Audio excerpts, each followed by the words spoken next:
cùng đến với chương trình Giải Mã Tình Yêu. Chuyện tình yêu là một cái điều mà chúng ta có thể nói từ năm này qua năm khác. Nhưng mà hy vọng rằng là tới năm mới này em mà cũng chưa có người yêu thì chúng ta sẽ có thêm những mối tình mới, và những mối tình đó sẽ kéo thật là lâu quý vị nha. Và ngay bây giờ thì chúng tôi xin được giới thiệu về khách mời đặc biệt của ngày hôm nay. Hãy dành một tràng pháo tay để cùng chào đón ca sĩ và diễn viên Jay Quân. Xin chào Quân. Chào anh Bảo.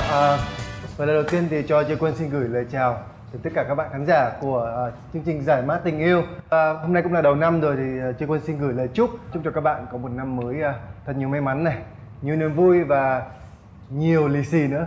Yeah, xin cảm ơn Jay Quân rất nhiều. Xin mời bạn. Vì gì cũng được chào đón PA Nguyễn và Vmax. Và dĩ nhiên khi đã có những soái ca thì chắc chắn sẽ cũng phải có những cô gái đẹp, mà không chỉ đẹp thôi mà còn rất duyên dáng, và còn có rất nhiều câu chuyện sẽ kể với chúng ta ngày hôm nay nữa. Xin giới thiệu chính cô gái vô cùng xinh đẹp ở đây ạ. Quý vị tin lấy yêu chút xíu thì khi đã có Jay Quân thì chắc chắn là phải có chính Huyền Thanh. Xin chào Huyền Thanh. Chào anh. Ngày hôm nay bạn đến đây, cảm xúc của bạn như thế nào ạ? Khi mà em ngồi đây thì cảm xúc của em rất là vui và cũng đang rất là hào hứng để có thể tham gia cùng mọi người. Thế bạn đã có sẵn sàng để mà kể những cái câu chuyện về tình yêu của mình cho tất cả chúng tôi cùng nghe không ạ? Em sẵn sàng. Hứa nhá. Bởi vì ngày hôm nay mặc dù biết đối diện bên kia là có anh chàng đấy, nhưng mà biết đâu chừng chúng ta vẫn sẽ có rất là nhiều câu chuyện cũ thú vị thì sao. Và ngày hôm nay thì chúng ta sẽ cùng nhau nói về đề tài, đó chính là những cách tỏ tình mà các cô gái thích nhất. Hấp dẫn, hấp dẫn, hấp dẫn. Ở đây 9 cô gái của chúng ta đã được tỏ tình hết chưa? Có ai chưa được tỏ tình bao giờ không? Tất cả đều được tỏ tình rồi. Đúng rồi. Sau rất là nhiều câu chuyện để kể đây. Thôi thì bây giờ đến với câu chuyện đầu tiên.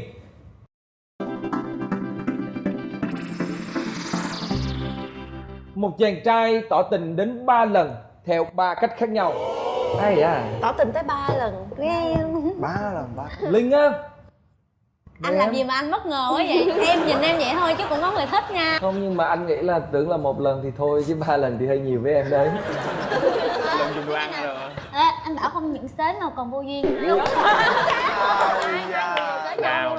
Hai đứa lại ngồi kế nhau à? Ủa anh không thấy là dàn đầu là toàn là bạn thân em hả? Chị Vy nè, Linh nè, bạn thân. Ok, anh sai. Anh sai lắm nha. Bây giờ anh mời Linh kể đi em.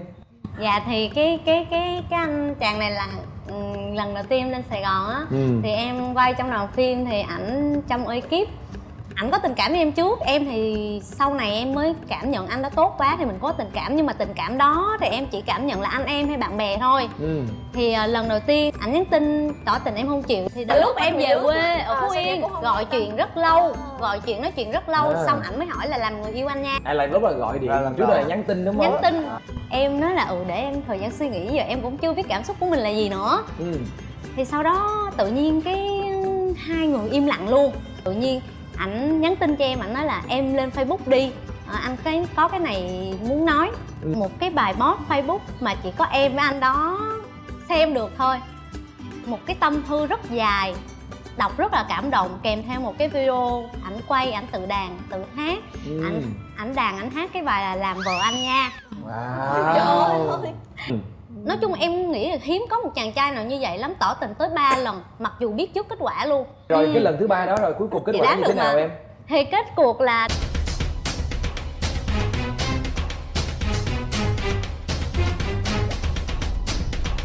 đến bây giờ ảnh đã có người yêu, nhưng mà không phải là em. Tại vì người tốt á em luôn để dành để làm bạn.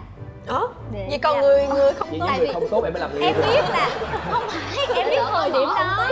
Đúng rồi, thời điểm đó em rất là trẻ con, và bây giờ em cũng chưa phải là một người trưởng thành nữa. Em sợ là em sẽ làm tổn thương người đó.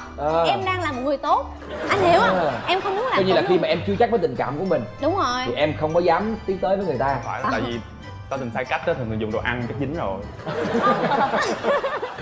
Nhưng mà nói chung thì em ấn tượng nhất với cái cách tỏ tình đó. Thực ra là anh chàng này sai cách đối với lại Linh. Không nhận luôn á Linh. Đúng, đúng vâng. Đây cái anh chàng này là bị sai cách với Linh đúng không? Chứ nếu như mà anh chàng đã quay một cái video mà nó nấu hết nguyên cái bàn đồ ăn như thế này, với lại cái phim đó là Linh đang chờ em ăn nè. Nhưng mà cái người mà tỏ tình với Linh là đàn hay anh à, đàn hát hay. Dễ thương mà, nhưng mà không hiệu quả với lại Linh đâu. Nên em nói rồi, phải có đồ ăn. ví dụ như bày ăn ngồi đàn hát thì ok. Hùi hùi luôn. Đôi lúc hơi hơi, tại vì em thấy trời, con trai giờ nó ghê quá, không có ai mà kiểu thật lòng hết trơn nên là Bày nha.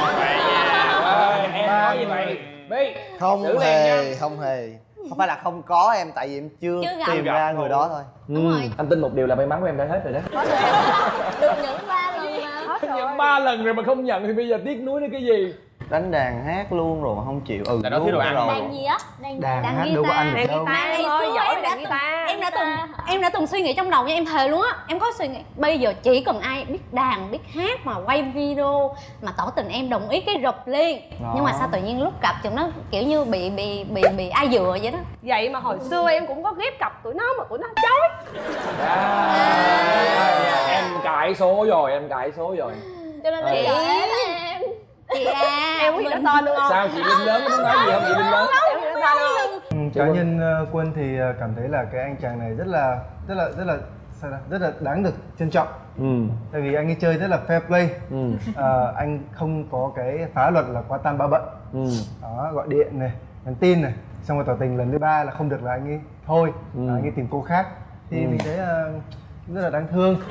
Họ nghĩ là chàng trai đã may mắn đó chứ. Nhưng chàng trai là một chàng trai tử tế nữa. Đúng rồi. Một anh chàng trai bảo tử à. tế.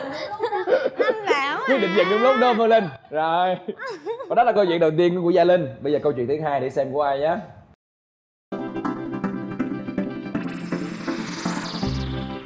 Lúc tỏ tình bạn trai rất run và mặt xanh lét, cảm giác chạm nhẹ cũng xỉu.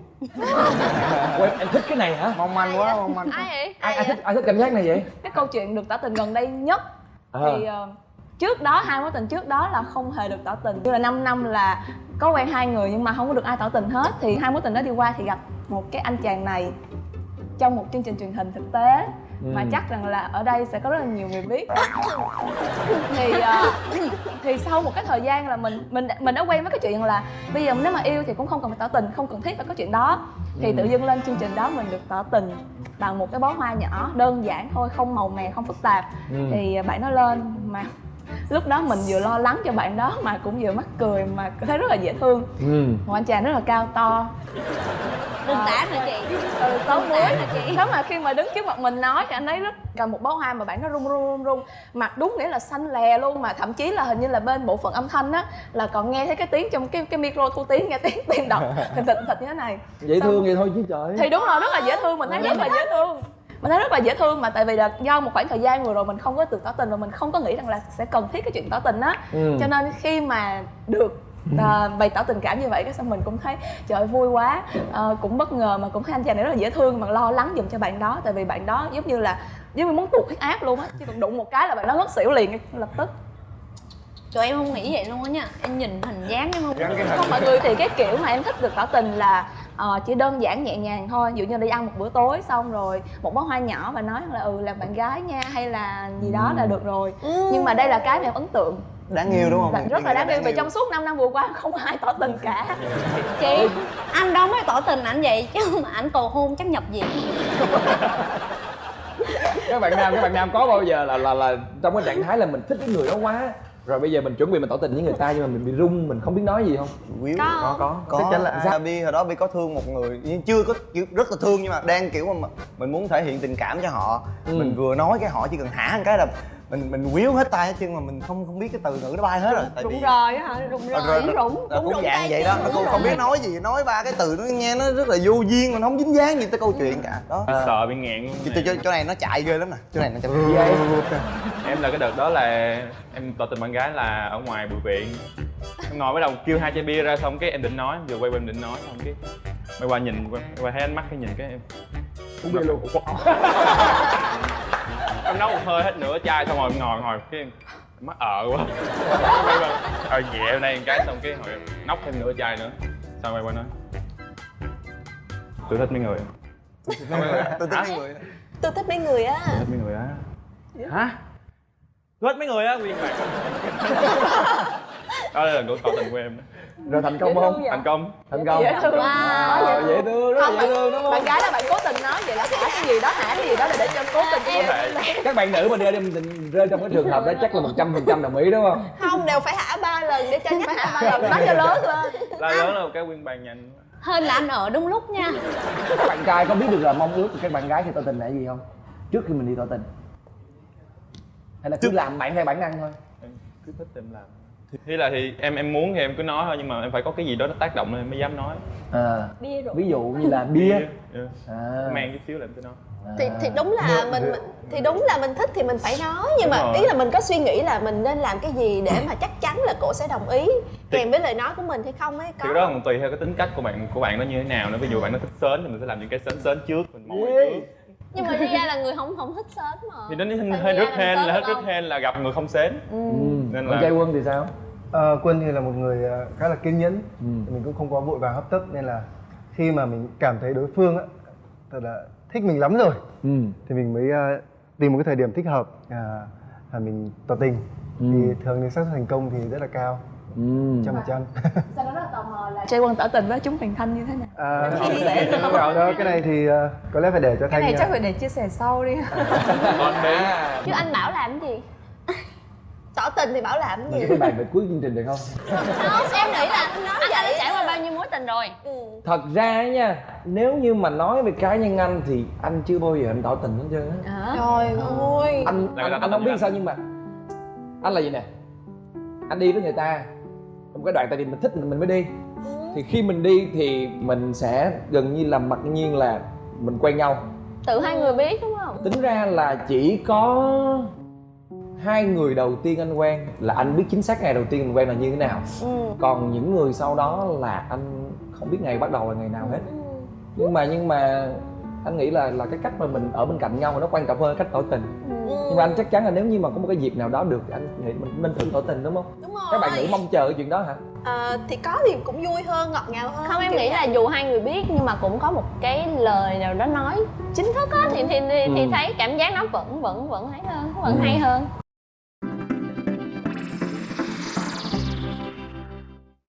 Bạn trai đơn phương tỏ tình bằng thư giấy và thiệp handmade. Ủa thì tỏ tình đơn phương là đúng rồi chứ sao bạn trai đơn phương là sao? Nhã cười là biết nhã. Ủa liền luôn cái vậy này đó hả là nhã? kỳ á nha, cái này là kỳ á, sao kỳ á? Sao vậy chị? Thì chia sẻ thôi chứ gì đâu. Bạn trai đơn phương tỏ tình tức là bạn ấy thích nhã hơn, nhã không thích lại, đúng không? Đúng rồi. Ok. Nhã có một cái nhóm bạn rất là thân hồi học cấp 3. Thì lúc đó có một đứa bạn ở trong nhóm mới tới bên cạnh Nhã, xong đưa một cái phong bì rất là to, nó A4 lận, xong đưa cho Nhã, kêu là Nhã có đứa bên lớp khác đưa cho mày nè. Ủa vậy hả? Cái gì vậy trời? Cái xong Nhã mới xé ra, Nhã không nghĩ nó là cái thiệp tại vì nó to quá. Nhã xé Và xé rách luôn sao đâu bà? không rách. Nhã xé rất là cẩn thận, thì Nhã mở ra, Nhã thấy nó là một cái thiệp làm bằng tay A4 rất là to, làm rất là cẩn thận và kèm theo một cái, bạn ấy viết chữ ở trên đó rất là nhiều mà Nhã đứng Nhã đọc, Nhã bò xuống Nhã đọc, Nhã tìm cách Nhã đọc bởi vì viết chữ xấu quá Nhã không thể đọc được. Mà Nhã đọc tới đâu mà Nhã hiểu được tới đó là Nhã cười, Nhã lăn, Nhã bò, lăn 3 bậc 5 cấp luôn đúng không? Không, ở trong lớp cho nên Nhã chỉ rớt xuống đất thôi. Không, Nhã cười và Nhã vẫn không kìm được cái cơn cười của Nhã. Sau một lúc sau Nhã thấy tự nhiên cái nhóm bạn của tụi Nhã nó không cười nữa, nó im lặng. Xong chỉ có mình Nhã cười thôi, cái Nhã dừng lại, ủa sao tụi mày tự nhiên im lặng như vậy? Cái xong Nhã nhìn thẳng ra cửa, thấy bạn đó đang đứng đó ngay cửa nhìn Nhã. Lúc đó là Nhã duyên ơi là duyên luôn đó. Chết rồi, lúc đó Nhã không biết phải cư xử sao luôn á. Cái Nhã lật đật Nhã ngồi dậy, xong Nhã cắt cái tờ giấy lại, xong Nhã nhìn bạn đó là Nhã chào thôi, Nhã cười trừ thôi chứ cũng biết làm sao giờ nữa. Nhưng mà Nhã có thích cái cách tỏ tình đó không? Thấy cũng dễ thương. Vấn đề là nếu như mà có làm á thì làm ơn viết chữ đẹp hơn xíu. Nhã mắc cười một phần là bởi vì Nhã không nhìn được chữ bạn đó viết, và Nhã đọc được tới đâu Nhã hiểu thì Nhã càng cười bự tới đó. Nhưng mà đọc hết cái thấy bạn nó có chân thành không? Chân thành, rất chân thành luôn. Mà thật sự bây giờ Nhã còn nhớ mãi cái dáng đứng của bạn ấy ở bên cái cửa lớp mà đứng lấp ló nhìn Nhã mà kiểu rất là ngượng luôn á. Thì cảm thấy rất là muốn nói lời xin lỗi với bạn. Là lúc đó bạn ấy bị sững sờ hay là bạn ấy mong chờ hay là bạn ấy như thế nào? Nhã nghĩ là sững sờ, không nghĩ Nhã vô duyên vậy. Chứ thật ra là Nhã mong muốn được tỏ tình như thế nào? Thật ra thì sau lần đó thì Nhã cảm thấy Nhã sai trái lắm. Bởi vì Nhã cảm thấy là mình không có được lịch sự, không được tinh tế trong cách đối xử với người khác, một người thích mình thì chắc giống như là bị quả báo vì sao tới giờ cũng chưa ai tỏ tình lại. Đó Bây giờ chưa ai tỏ tình lại. Đúng rồi, mà toàn kiểu giống như bảo là gặp ai đó thích là tự động mặc định là tụi mình quen nhau rồi đó, chứ không ai tỏ tình hết. Nhưng mà dĩ nhiên là Nhã phải có ước mơ rồi. Nhã có ước mơ là sẽ được tỏ tình được một lần nữa ấy, tại vì hồi nhỏ là có một cái kỷ niệm rất là in đậm trong cái trí nhớ của Nhã là việc mà Nhã đi chơi về rất là khuya mà ở Nha Trang thì tầm là 11-12 giờ là đã vắng hết người rồi. Thì hồi đó có một cái cây bông gòn, không biết mọi người có biết cây bông gòn không ha? Khi mà mình mở nó ra thì nó bông của nó rất là nhẹ, mình tung lên trời thì nó sẽ bay giữa trời. Thì cái lúc đó Nhã đứng lên Nhã nhìn thì nó cảm giác giống như là tuyết vậy á, tuyết rơi giữa mùa hè. Cái xong Nhã cảm giác là nếu mà sau này có ai tỏ tình với mình ngay giữa một cái con đường như vậy đúng rồi, có tuyết rơi như vậy thì mình sẽ đồng ý ngay. Em đến là Không dễ thương mà. Nhã đang thả đang nhắc khéo ai muốn tỏ tình Nhã. Mây là mưa rồi. Kéo. khi một xe bồn xịt nước nè. Thôi đi, không được. Không có đứng nhìn sau quạng quạng.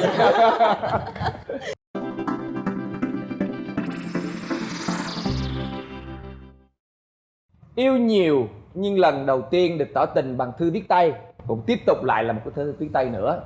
Đến từ ai? Câu chuyện của ai? Của em. Kỳ vậy? Thực ra đang ngồi hóng tất cả các câu chuyện của mọi người, em không có để ý lắm. Thì đây là cái câu chuyện của em. Thì em nói chung là đây là cái lần đầu tiên mà em được tỏ tình bằng thư tay. Thì mới đầu thì thực ra thì cảm thấy mình ngày đấy hẳn còn trẻ con thì thấy rất là thích, khá là thích. Cái thời đó thời vẫn đang đi học thì kiểu như là tự nhiên chưa bao giờ em trong đời chưa bao giờ có một người mà viết thư tay kiểu lãng mạn như thế đến với em. Thì khi mà nhận được cái bức thư đó em khóc luôn, khóc như một đứa trẻ con, kiểu mình mừng quá. Ủa làm mừng quá chứ không phải là cảm động quá hả? Thực ra thì cái đấy là nó rất là sến. Kiểu ngày xưa thì em hay kiểu làm màu á, là trở vờ trước mặt bạn nam thì mình kiểu hơi lạnh lùng một chút xíu. Bạn Miss Có nghĩa là họ quan tâm mình nhiều nhưng mà kiểu mặt lúc nào cũng mọi thứ bình thường. Mặc dù bên trong lòng thì rất là tim nhảy. Đúng rồi. Bạn Misa luôn, Misa cũng vậy. Và quan trọng là bây giờ cái lá thư đó em còn giữ không? Dĩ nhiên là em còn giữ rồi, tại vì cái bức thư tình đầu tiên em được nhận mà. Bức thư tình đầu tiên. Wow. Em yêu thì đó cũng... phải không em? Dạ. Thư viết tay á. Thư viết tay của anh không? Anh nhớ đợi. Chà. Nhớ chứ. Em ơi, mình đã qua bao nhiêu sóng gió trên đời. Chơi Quân, tại sao lại quyết định là viết thư tay để tỏ tình? Cái này cũng công nhận luôn là cái này là bức thư tay đầu tiên Anh biết. mà Jay viết tặng một người để cho một người con gái. Thì tại vì cái lúc đó là mình đang công tác ở Sài Gòn, bắt đầu hai đứa hẹn hò đi xem phim này nọ, nhưng mà đến lúc mình chuẩn bị đi vào Sài Gòn rồi thì mình tiếp tục công việc thì mình nghĩ mãi mình không biết làm cách nào để cho nó thật là ý nghĩa, tại vì thời gian cũng không còn nhiều mà mình cũng là người nhát nữa, không dám tỏ tình trực tiếp đâu. Thì mình quyết định là viết thư. Mà cái việc mình chưa bao giờ mình làm cả, nhưng mà mình cũng lớn rồi, mình cũng 25 tuổi rồi mà mình lần đầu tiên viết thư.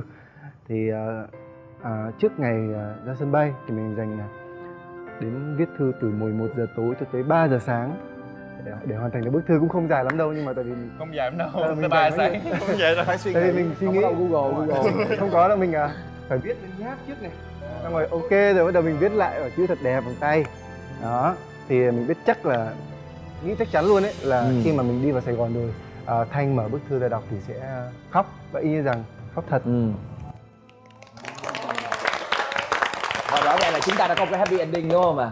Rất là tuyệt vời. Em có nhớ cái nội dung bức thư là như thế nào không? Mọi người đừng đọc ra được không ạ? Có mang để trong Anh Quân thì nói là cái bức thư này không có dài, nhưng mà đối với em thì thực sự rất là dài. Elsa của anh. Elsa. Xưa là em hay kiểu tỏ cái mặt lạnh lùng. Là anh có đặt tên biệt danh cho em là vậy luôn. Anh không thể nhớ nổi lần cuối cùng anh động đến giấy bút là khi nào. Nhưng mà với anh điều này thì thật là điên khùng. Tất cả là vì em đấy. Thực ra là em mới đọc đến cái dòng này thôi là em khóc liền luôn. Có thể là em đặc biệt đến mức có thể khiến anh trở thành chàng trai mới lớn của 10 năm trước. biết rung động, biết nhớ nhung và biết làm mọi thứ cho em vui và chẳng toan tính gì cả. Không, em mới mở bài thôi. Không, mở bài đó. Rồi nghe tiếp nè, Vào thân bài nè. Em xinh đẹp, ngoan ngoãn, ấm áp và đầy ý chí. 3 chấm thì nãy ở nhà em có hỏi 3 chấm này là gì, ông nói là thì là nhiều thứ tốt đẹp hơn nữa đấy. Sao bà ngố thế? Những từ này thì cũng chưa thể đủ để miêu tả rằng em tuyệt vời đến mức độ nào. Em hãy nhớ nhé, ngày 4 tháng 3 tại Bãi Cháy thì hai đứa đã có nụ hôn đầu. Một cái chữ mà ghi là anh yêu em thì viết khá là to, chữ to nhất ở trong cái bức thư này. Mà anh đỏ vậy? Có toát mồ hôi. Nóng quá hả? Thực ra khi mà em đọc lại cái bức thư này em cảm thấy kiểu hơi ngượng ngùng ấy. Xong rồi vẫn còn kiểu như cái cảm xúc như kiểu ngày đầu tiên mà mình đọc cái bức thư này luôn ấy. Không, bây giờ em đọc cái đoạn em thích nhất cái đó đi. Thích nhất rồi. Thực ra từ đầu cuối đoạn nào em cũng thích, mà cái đoạn mà em thích đặc biệt đó, cái thích đặc biệt đó là chữ anh yêu em bự thật bự như thế này. Đầu đoạn kết hả? Đoạn kết đi. Không, cái đoạn kết này là cái lúc mà hai đứa chuẩn bị chia xa nhau thì anh có gửi cho em một cái lời chúc là chúc em luôn khỏe mạnh, xinh đẹp, đạt được ước mơ và trở thành người phụ nữ hạnh phúc nhất trên đời nhé, yêu em. Hết. Em thì quen nhau 8 năm nhưng mà tiến tới kiểu hai đứa mà bắt đầu tiến tới tìm hiểu nhau và yêu nhau á là 2 năm. 8 năm có nghĩa là lúc đó là em Là cái Nhỏ năm xíu à, lúc đó nhỏ xíu à. xíu rồi. Ngày đó em còn chưa dậy thì nữa.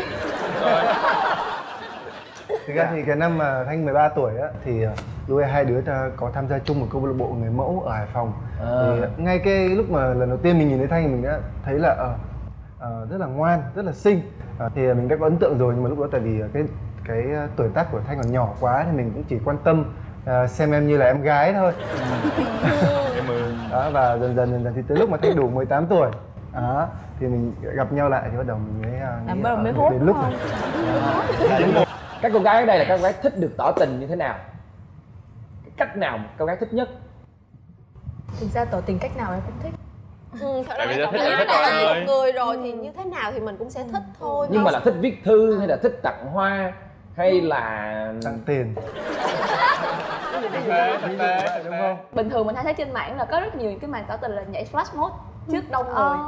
Thì ở đây có ai thích cái kiểu giống như vậy không? Không. Là Mi sao thích hả? Không.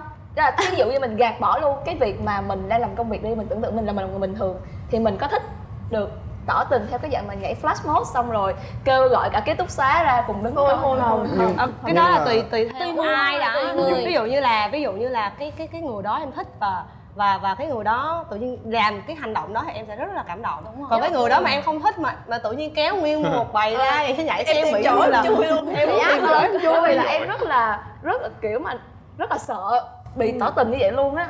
Qua đã từng nhận được cái lời tỏ tình nào mà các cô gái cảm thấy là ấn tượng nhất mà mình nhớ hoài? Thích cái đó. Thực ra thì đúng như mấy bạn nói, khi mà mình thích một ai đó thì người ta làm như thế nào thì mình cũng thích thôi. Nhưng mà nếu như mà có một cái không gian riêng chỉ có hai người và hai người ngồi nhau có một chút lãng mạn vậy đó thì mình vẫn thích hơn. Cái nào em ấn em thích nhất kìa? Bạn này mới tặng cho em một cái lắc tay. Anh có một món quà muốn tặng em. Xong rồi ủa tự nhiên sao lại tặng quà? Thì bạn này mới bảo là nói chung á là từ ngày hôm nay anh sẽ chính thức theo đuổi em. Đó. Cái vậy thì dễ đó.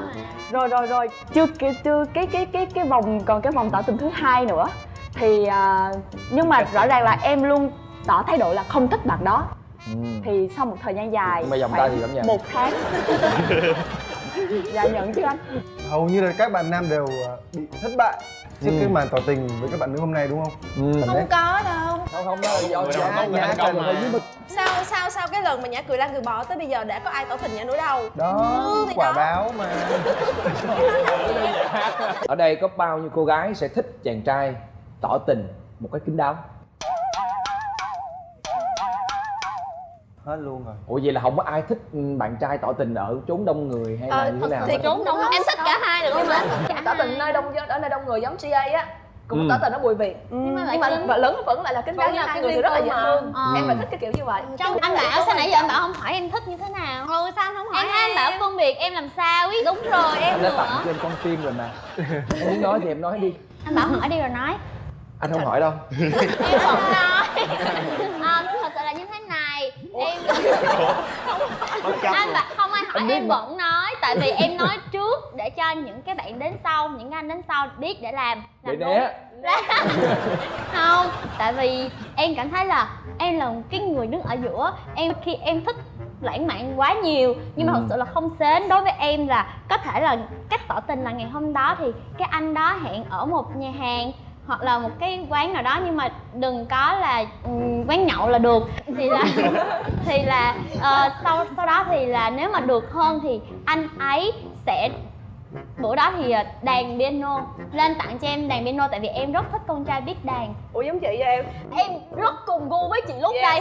Chị Lúc Đó, em rất thích con trai biết đàn. Không biết đàn cũng không sao, nhưng mà nếu mà được rất là tốt thì em cảm thấy em rất thích con trai biết đàn. Và anh Bảo thì không biết đàn.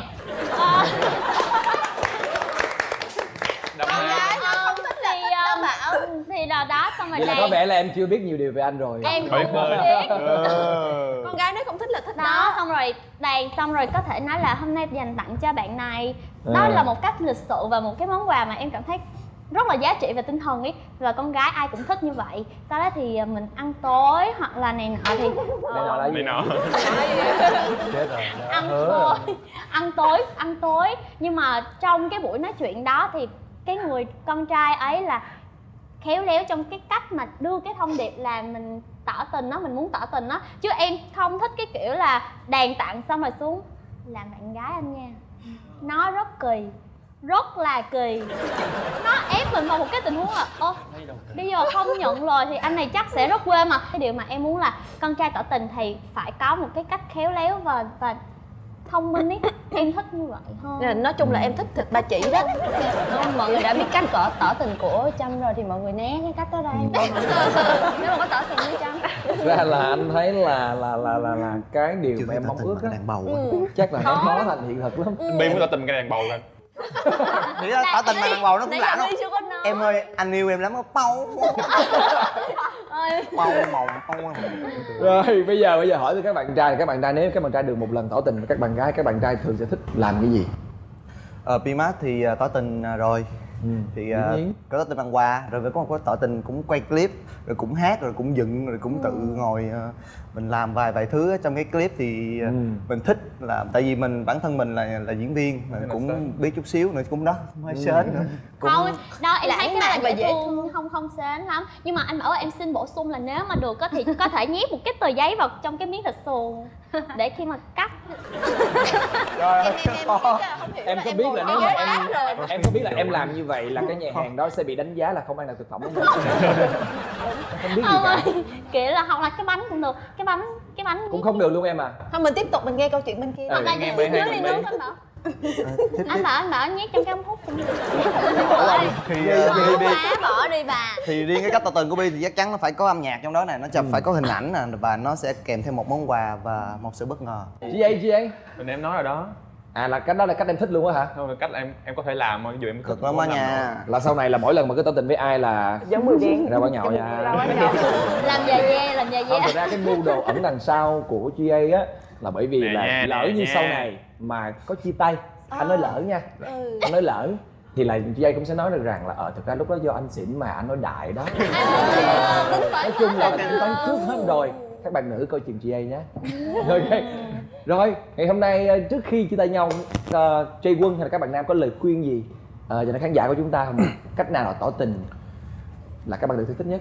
Mình phải nên đặt hết cái tâm huyết của mình vào trong đó, đặt hết cái tình cảm là hãy làm cho đối phương phải có sự bất ngờ và lãng mạn này, và phải biết chắc được cái phần trăm của mình chiến thắng là bao nhiêu đó để mình mới làm.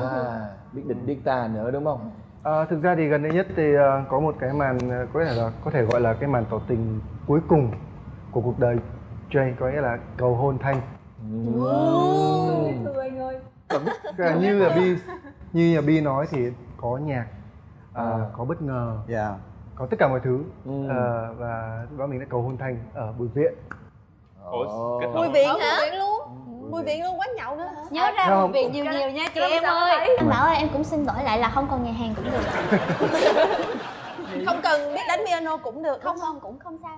Đấy. Yêu cho nên là túm lại. Anh Em có điều gì muốn nói nữa không hả Bích Trâm? em nghĩ là đơn giản thôi, sao cũng được. Được chưa? Đơn giản thôi là chân thành là đủ. Chân thành và thật sự yêu thương là đủ. Đúng thêm một chút tinh tế và bất ngờ nhé.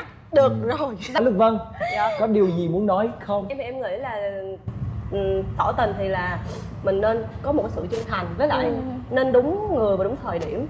Cái chọn thời điểm lúc nào cũng nó rất là quan trọng. Thời điểm phù hợp. Chúng ta đã tìm ra được một câu trả lời chung là gần như là không có một cái cách tỏ tình nào là sai hết, mà chỉ có cách tỏ tình là nó không có đúng thời điểm thôi, hoặc là đôi khi là các bạn nữ chỉ mong muốn gì đó nó chân thành nhất, nó dễ thương nhất, thì chúng ta hãy cứ làm những cái điều gì mà xuất phát từ con tim của mình, từ những cái gì nhiệt huyết của mình, nhưng mà nếu có kèm thêm được kim cương nữa thì tốt nha quý vị. Đây là phần trăm thắng cao hơn.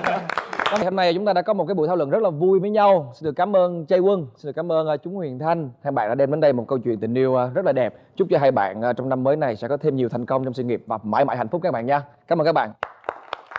Và một lần nữa xin được cảm ơn quý vị rất nhiều và theo dõi chương trình, và chúng ta sẽ gặp lại nhau vào khung giờ quen thuộc, đó chính là 22h30 chủ nhật hàng tuần trên kênh HTV7. Quý vị cũng có thể xem lại thông qua kênh YouTube của chúng tôi, đó chính là MCV Media, cũng như là cổng thông tin Love TV, và hãy nhớ là ấn nút subscribe cho chúng tôi nhé. Còn bây giờ thì xin chào và hẹn gặp lại quý vị.